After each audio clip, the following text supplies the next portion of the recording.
A small boy, maybe 6 years old, is standing at the Budapest railway station, winter of 1944. He's clutching a cloth bag. Inside, a photograph of his mother, a broken toy, and a note with a stranger's address. His parents were taken away, he doesn't know where. And his mother's last words? Hold on to this bundle, child. It's everything. You and I have likely never had to carry our life in a bundle. But if we did, will we still believe in kindness? In meaning? In something beyond survival? Today, we are not talking about war on the battlefield, but the war within the human spirit. Because in times of chaos, something extraordinary happens. Spirituality doesn't vanish, it awakens. Went across the world, borders closed, streets emptied. But online, we became louder, angrier. Masks or no masks, vaccines or conspiracy, us versus them. Since then, division hasn't stopped. Ukraine, Sudan, Ethiopia, Taiwan. Conflicts spill from battlefields into family groups, into Instagram stories, into everyday conversations. The world is hyper-connected, yet more divided than ever. But in the heart of that chaos, there was light. In Lombardy, Italy, nurses would work 16-hour shifts at the peak of the pandemic. One nurse said, "Every night I would whisper prayers I did not believe in, not because of religion, but because silence was too heavy." In New York, overwhelmed doctors held iPads so families could say goodbye over video calls, not as a duty, but as an act of grace. This is what spirituality looks like in the time of crisis. Not rituals, not dogma, but holding on to humanity in the smallest ways.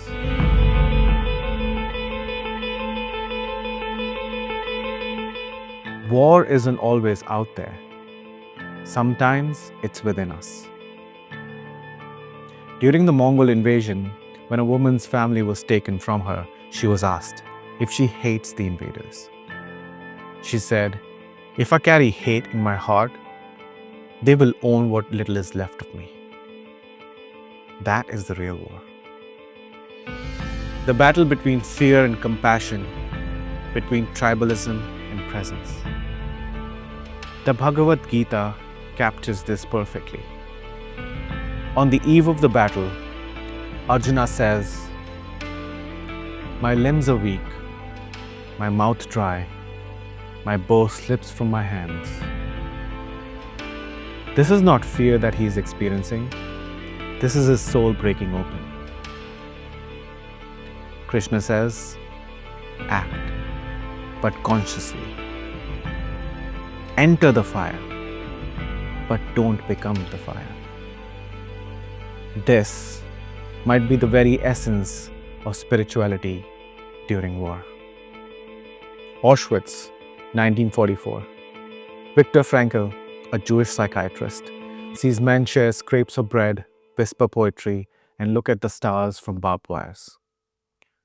Later he writes, "Everything can be taken from a man but one thing, the last of human freedoms, to choose one's attitude at any given circumstance." Victor wasn't preaching religion. He was talking about the soul's refusal to surrender. In war-torn France, Sister Emmanuelle, a Catholic nun, worked amongst the slums, teaching children, comforting the dying. Her mantra, "The only way to peace is through love, especially when it's the hardest." No dogma, just human connection. On the bloody cliffs of Okinawa, Desmond Doss, A pacifist medic saved 75 wounded soldiers without ever touching a weapon. His simple prayer, Lord, help me get one more. These aren't saints in temples. These are people in flames choosing not to burn. There's a lot that we can learn from history. History shows us a pattern. After wars comes silence, and in that silence, a spiritual wave. Post World War II, existentialism rose in Europe. Zen Buddhism quietly entered the West. After Vietnam, we saw ashrams open, meditation centers, mindfulness teachings, and all of these blossomed in America. Because when mind cannot make sense of the loss, the soul starts searching for eternity. Even after the horrors of apartheid in South Africa, something remarkable emerged.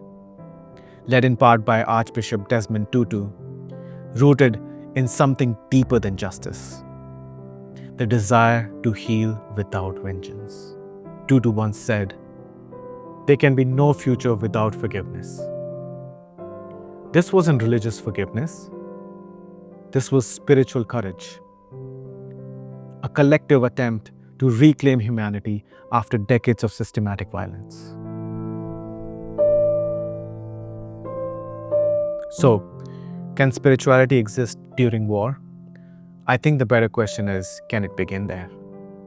In the ashes, in the chaos, when the world seems lost, what if the most radical act is to light a lamp inside yourself? Not to fix the world, but to love it. Fiercely, quietly, and even foolishly. As Ramana Maharishi said, peace is our natural state. It's the mind that obstructs it. Perhaps spirituality is not something that you find after war, but we carry through it.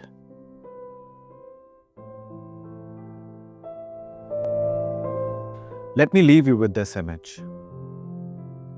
During the Vietnam War, amongst the rubble of Ho Chi Minh City, a child was seen swinging from a makeshift rope tied to a lamppost. No walls, no roof, just a swing and laughter. That is spirituality.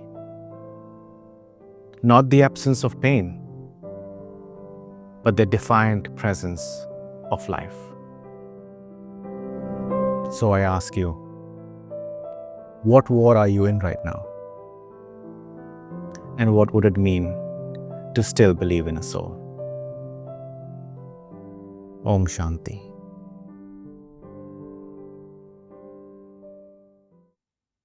Namaste. If you enjoyed today's podcast, please subscribe, like, share, and comment. These small actions from you really encourages us and helps us get our message to more people. Until next time, see you in the next podcast.